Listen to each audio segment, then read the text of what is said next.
Welcome to Arts and Entertainment Houston Style. I'm your host, Alan Bourgeois, and today I have with me Terry Leavitt Chavez.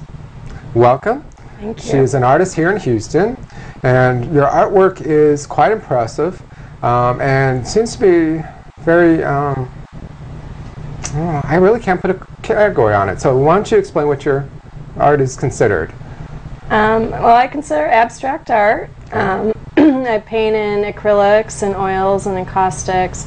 I like design. I have a side business. I'm an interior designer, and I think some of it's been influenced through my design business.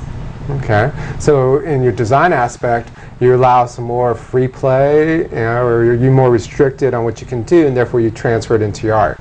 A little bit restricted. I think that I like colors and how colors go into interiors, and a lot of time through my artwork you'll see colors that might fit into an interior of a home. Okay. How long have you been doing this? I've only been painting for 3 years. Only? Why such a short time?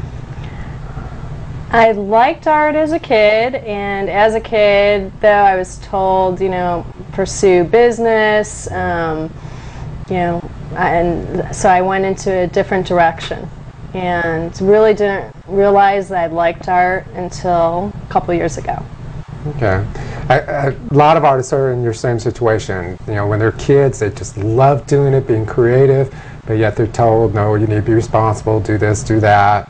So they kind of lose it, and it's a shame that at such an older age, and I'm not saying that you're old, don't get me wrong, but I mean, past our 20s is when we start to feel that urge to do something, or in our 30s or something. We end up allowing that expression to come through, but yet at the same time it's almost like too late at times. Is that kind of what you felt? I don't know if it's too late. I think that I kind of know myself more as a person, and I'm not as influenced by what others are telling me what to do. Okay. And so I feel more free to do now what I want. I've been very fortunate so far in my life, and I can do what I want, so that also helps. Okay. So when you started to feel the urge to paint again, what did you do?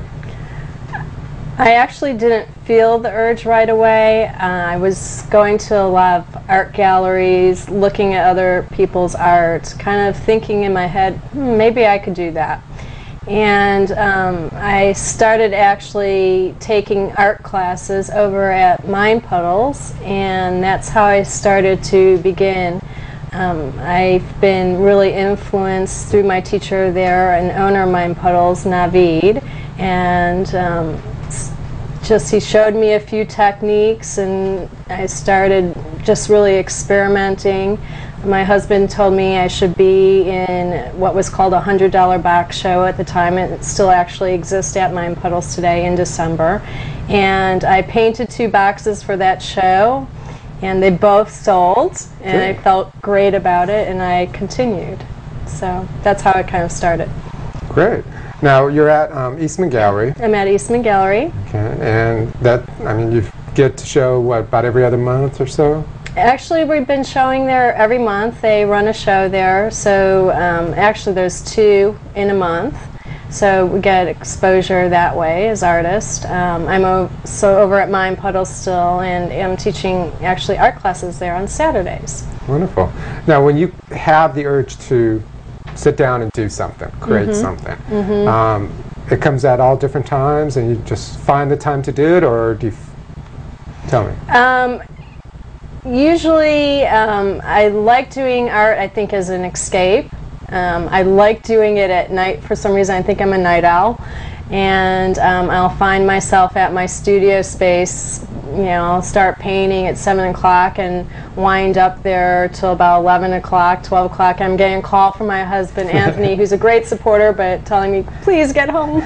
Don't forget about me and the dog. So I get really kind of in a different world, and it's a great feeling because you just leave all the stresses of the outer world.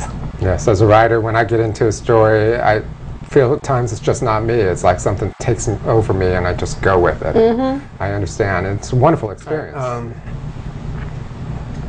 When you are in your creative state of mind, do you find anything to be difficult at that point? For example, you said you do abstract. So, I mean, that can be anything. Right. Right. But when you're into it, do you find yourself catching yourself? At times, I think I'll have a vision in my mind, and the painting might not be going in that direction. I tend to sometimes paint over paintings. I think a few of my paintings maybe painted over about 5 times. So it'd be kind of neat to have like an X-ray so you could see the paintings underneath it, but it adds to a lot of layers of the painting, and some of my most successful paintings have been painted over numerous times. So you've left some clues there for the art historians 100 years down the road. Well, we hope so. Okay. You do a wide variety of sizes, I assume? Yes. Okay. Because in the pictures we're going to be showing, you can't really tell what sizes they are. So we do small little ones to huge murals, or? Yeah, I've done probably, as far as small, 6 by 6.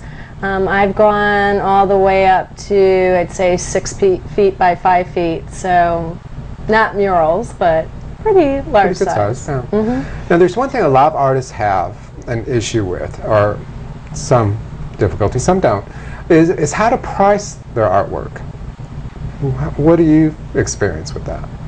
There's different ways of pricing it, and I think, you don't want to underprice yourself. I've had people in the gallery where, I've had a price on a painting and they said to me it's too low, and then you're kind of like, well, buy it. Go ahead. But, you can also price artwork per inch. I know a lot of artists do price per inch as well. Okay. Are there any big projects coming up that you're looking forward to doing? Right now, just getting ready for shows over at Baring & James in December. It's going to be the garage sale where artists are painting on different size wood boxes, so I'll be part of that. Over at Mind Puddles, I'll be doing the $100 back show, so just getting ready for holiday gift giving. Now, are these fundraiser type events or just? Yes, I believe both galleries do select somebody to support as far as fundraising, so Wonderful. a percentage would go to. So you're giving back to the community and stuff, so that's great. I like doing, I just was over at Lawndale, did the Day of the Dead show, and donated a piece of artwork that went in a silent auction. So I like to give back to the art community. I've done some Mark Twain auctions over the past 2 years where my artwork has supported schools. Do you have any encouraging words for someone who's just getting into art, whether they be a child or an adult? I just really believe whether you're getting into art or anything else in life, just do what you love and everything else will come with that. Even if they're being told, oh no, you're not good, or just follow your heart? Just follow your heart, and I think that you'll find happiness. But I definitely believe if you don't enjoy what you're doing, you shouldn't be doing it. With that, I will leave the subject alone. I thank you very much for being on the show, and I wish you best of luck. Thank you.